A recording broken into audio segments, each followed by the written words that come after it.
Goddag.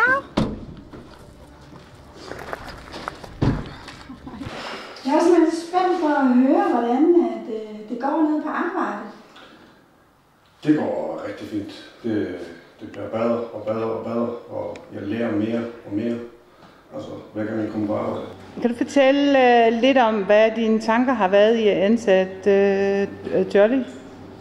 Jamen det har jo først og fremmest været, at jeg synes jo, det er jo en værs pligt at gå ind og støtte kommunerne og hjælpe kommunerne med at få nogle folk i arbejde.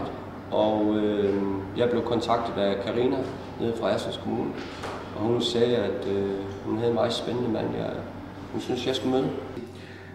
Ja, jeg har været del af psykiatrien i Syddanmark nu her næsten 5 år, sidste 5 år, med flere indlæggelser.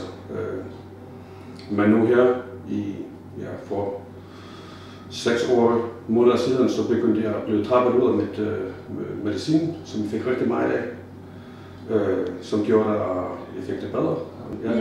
Ja, du havde også bostøtte i periode. Ja. Og det er godt fint. Tænker du, at arbejdet har haft den indflydelse på nogle af alle de her ting i forhold til, at du har fået det bedre og har fået mere samvær med børn, træt ud af medicinen og altså sådan jævnt hen klarer dig meget bedre i hverdagen nu end tidligere. Ja. Er det også noget arbejdsrelateret? Ja. Og bare godt til. Altså, for det første sådan rutinen, altså stå op de her dage, gør det, at jeg har også nemmere at stå op andre dage, hvor jeg har børnene. Og jeg går i seng rigtig tidspunkter. Og jeg laver ting her, som også gør det, at jeg har større overskud til at gå i gang med ting hjemme. Det er rigtig svært, når man sidder hjemme.